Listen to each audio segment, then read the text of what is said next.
Hello again and welcome back to 101 East, where we're discussing the forthcoming presidential election in Taiwan.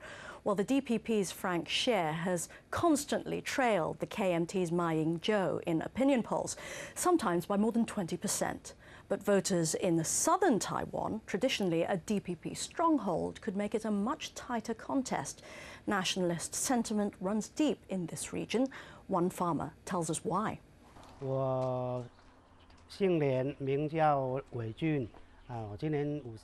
My name is Lian Wei-jun. I'm 50 years old. I am a fruit farmer in Tainan. Farmers care most about good farming policies. In the past, KMT did not provide us much aid or subsidies when we needed them during natural disasters. But DPP heard our voices and helped us.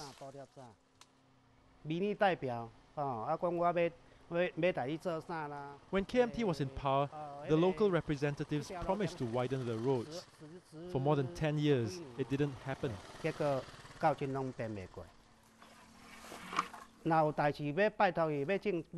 For any help we needed from local officials, we had to pay them. They didn't take good care of us. DPP did, but some of the policies they tried to pass never bore fruit. They were blocked in parliament due to party politics. That's unreasonable. DPP is a truly domestic political party. That's why I support them. Taiwan had Spanish, Dutch and Japanese rulers at different times in its history. More recently, KMT came over from China. To me, they are all external forces, so I feel they didn't treat this piece of land with care. For people like me and my family, we are born and bred in Taiwan. To us, Taiwan and mainland China are two different countries. Still with me via satellite from Taipei are the DPP's Director of International Affairs, Bi Kim Hsiao, and from Taiwan's National Cheng Chi University, Dr. Francis Khan, a supporter of the KMT. We just heard that farmer in southern Taiwan saying, "We have nothing to do with China." Is that really right, Dr. Francis Khan? Well, it really depends on individuals. But I mean, in terms of Taiwan as a whole, I think now we have more economic interaction with mainland China. We are also under constant threat from the other side of the Taiwan Strait. I mean, politically, we are also marginalized internationally by mainland China. We do have very close connection with mainland China, positively or negatively. So no, I don't think that we have no connection with mainland China. No. Would you argue otherwise, Bi Kim Hsiao? Well, this is a very complicated question regarding identity. Of course, most of the people here in Taiwan can trace some kind of ethnic origin to China. Culturally, there are some connections. However, politically, the two sides have developed differently. But I think a natural evolution of Taiwan's democracy is that the people desire to be governed by people they choose through their ballots. Let me bring in some findings by polls conducted by the Mainland Affairs Council in Taiwan. Polls taken in the early 90s compared to the late 90s show that people who consider themselves Chinese has dropped massively. There's been a correlative huge increase of people who consider themselves Taiwanese. Francis Khan, what's happened and how will it affect also planned referenda on the joining of the United Nations by Taiwan, either under the name of Taiwan or under the name of the Republic of China? I don't think this has anything to do with identity. Whether we are going to use the name of Taiwan, the Republic of China, Chinese Taipei, or any flexible name that can be accepted in the international society. Okay, wait a minute. We're going to use it. Right. Because wait a minute, if anything Dr. that can be beneficial to the people, we will do that.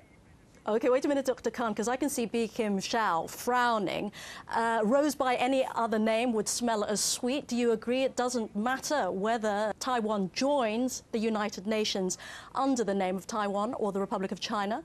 In terms of the UN referendum, our party position is that while we prefer to use the name of Taiwan, but we are willing to be inclusive of those who prefer the name Republic of China or other flexible names, whatever will help us be treated with dignity internationally. We are willing to be inclusive and tolerant of different identity sentiments here in Taiwan. I'm sorry to interrupt. We don't have very much time, and I do want to cover one last very important issue. We've talked about identity, joining the UN, these kind of issues, but Bi Kim Hsiao, the DPP, has been in power for several years now, and it's the bread and butter issues that it is suffering from, because Taiwanese people feel that the DPP has underperformed insofar as its economic policies are concerned. The 3 to 4% growth rate seems to mask a growing income gap between rich and poor